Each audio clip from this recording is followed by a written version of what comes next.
All right, get ready, because this is a case that is really going to make you think. We're talking about Rayanne Massour. Oh, yeah. She was 21 years old Okay. and found dead back in 86 next 86. to her boyfriend's car. Oh, wow. Officially ruled a suicide, Mm-hmm. but Rand's parents, they never really believed that. No. And they started digging. Uncovered some evidence that points to something a lot more complicated and honestly pretty disturbing. Well, and I think what makes this case so interesting is that, it really shows you how important it is to just question everything, especially when it comes from like official sources. Yeah. Like we're going through police reports and medical findings and even like, ballistic analysis. And you start to see how every little bit of this puzzle just adds another layer of doubt to the whole like initial suicide ruling. So, okay, February 4th, 1986. Right. Cold night in Roanoke, Virginia. Oh. Police, they find Rayanne on the ground by her boyfriend's car. Shotguns on the trunk.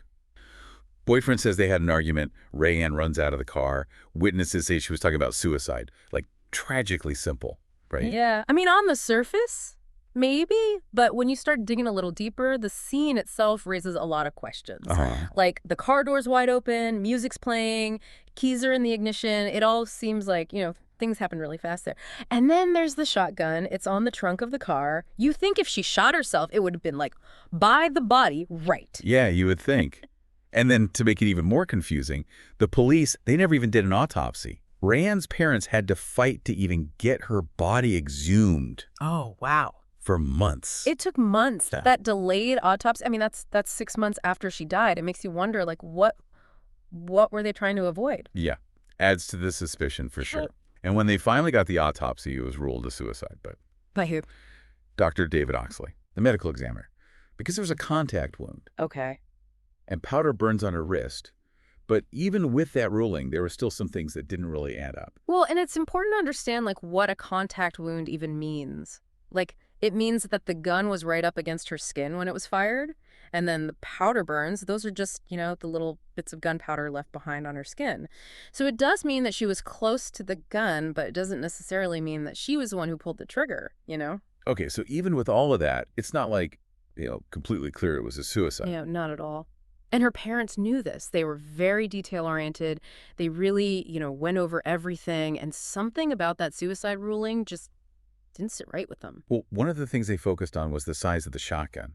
It was a 12 gauge, which means there's a pretty big space between the trigger and the end of the barrel. Rayanne, she was only 5'1", pretty petite, and her arms were only like 29 inches long. Wow. But to reach that trigger on the shotgun, that was 36 inches. That's a huge difference. I mean, imagine trying to reach something that's, 7 inches farther than you can. It's almost impossible. Rayanne's mother, she even took a broomstick and kind of demonstrated just how hard it would have been for her to reach the trigger, even using her thumb. It's a really good visual just to drive that point home. It would have been so difficult, if not impossible, for her to do it. Okay, so we've got this delayed autopsy, questions about the gun, and then this whole arm length thing. Did any of that get the authorities to rethink the suicide ruling? No, not really. Wow. But Rayanne's parents, they weren't giving up. They got a second opinion. From? Dr. John Butts, he was the chief medical examiner for North Carolina. What did he have to say? Well, his findings were kind of a turning point, I think, in this whole case. He said it was really unlikely that Rayanne's death was a suicide. So what made him think that? He said that the gunshot wound, it wasn't a contact wound, like Dr. Oxley had said. He was saying the shot was fired from farther away. So now we've got two medical examiners looking at the same evidence, but they're coming up with totally different conclusions. Exactly. And it just makes you think, like, why would their interpretations be so different? Maybe it's their experience level, or a tiny detail that one noticed and the other one didn't.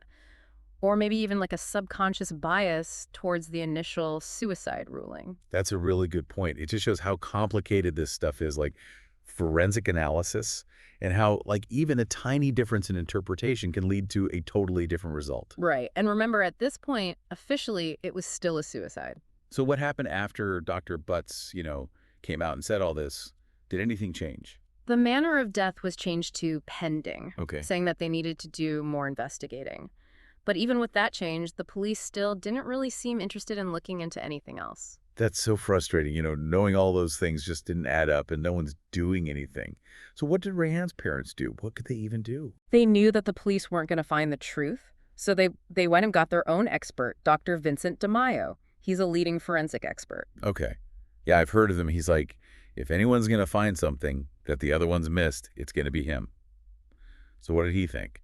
He basically said that the whole investigation had been botched from the beginning. Wow. He thought they were so focused on the suicide idea that they just completely missed all the other possibilities. And I bet he had a lot to say about that whole arm length thing. Yeah, absolutely. He did his own tests, and he said it would have been impossible for Rayanne to shoot herself with that shotgun. So we've gone from a clear suicide to one of the top experts in the country saying there's no way she could have done it. What happened then? Did the police finally take notice? You'd think so, right? But they really weren't convinced. They refused to reopen the investigation. So if it wasn't a suicide, then what else could it be? Was it an accident? Like maybe the gun went off while they were arguing? That's a great question, and it's one that Rayanne's parents really wanted to know the answer to. I'm guessing this is where the ballistics expert comes in, right? You got it. Rayanne's parents reached out to R.J. Breglio, he's a ballistics investigator, Great. to take a look at the shotgun and see if it was even possible for it to go off by accident. All right, so let's get into those ballistics findings. What did he find? He did a bunch of different tests with it, trying to figure out, if it could go off accidentally. Yeah.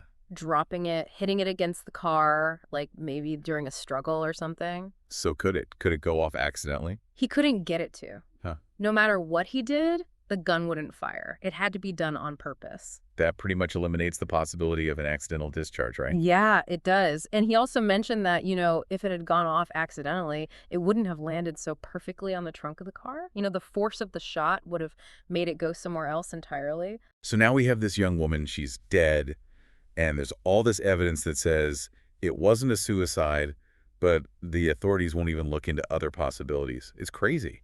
What did Rayanne's parents do? I mean, what can you even do at that point? They were in a really tough spot, It felt like they had tried everything. They got all these expert opinions and presented all this evidence, and the authorities just wouldn't budge. I bet that was so disheartening for them.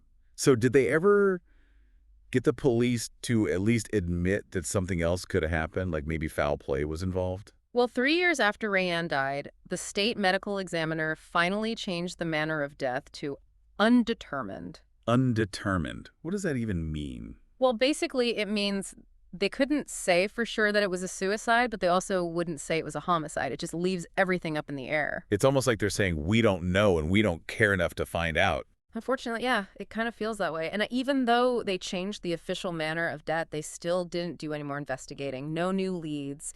No one was held accountable. Nothing. That's awful. There's a story about a family who wants answers, and they just keep hitting all these roadblocks. But Rayanne's parents never gave up. Why? What kept them going? Anne Masur, Rayanne's mother, she actually made a promise to Rayanne. She promised her she would find out what really happened. Oh, wow. And that promise, I think, is what kept her going.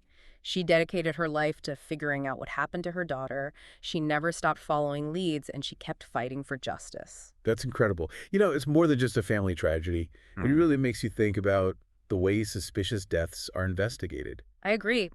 How many other cases are there just sitting around where the truth was never found because the police jumped to conclusions or just didn't want to put in the work to look deeper? This case reminds us that we can't just take what the authorities tell us as fact.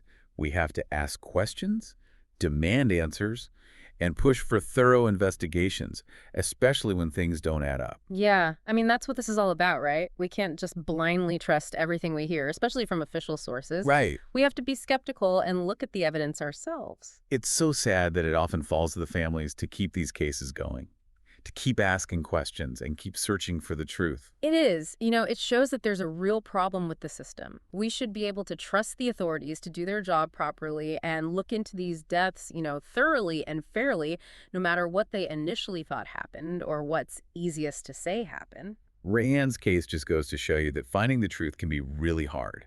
It's a long journey, and there are going to be people who try to stop you. But it's so important to keep going. It is. Okay, so as we wrap up our deep dive into this, into Rayanne Masur's death, what do you think? What stands out the most to you? It's hard not to be impressed by how determined they were. I mean, they were fighting against so much. Like the whole system seemed to be against them. The experts couldn't agree. They hit dead ends everywhere, but they just wouldn't give up. Yeah, it's incredible how much they kept at it. It just shows how much they loved their daughter and that they just knew in their hearts that she deserved justice. They didn't let her be forgotten or let people believe a story that just wasn't true.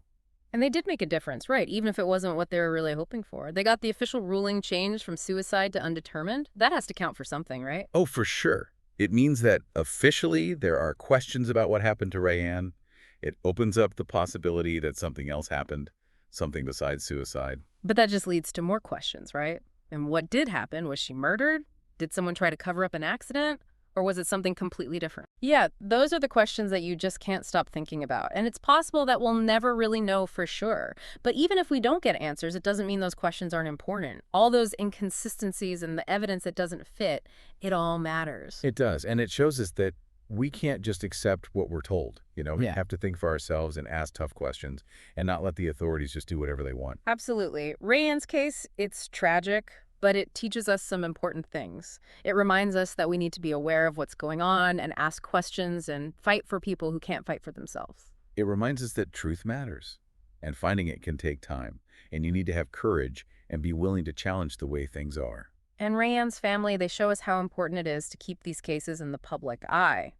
We can't forget about people like Rayanne, and we have to keep fighting for justice no matter how long it takes. So we've come to the end of our deep dive into Rayanne Massor's death. I don't know about you, but I'm left with a lot of questions and really admire her parents for never giving up. Yeah, it's definitely a case that stays with you. It makes you think about what you believe and makes you want to dig deeper.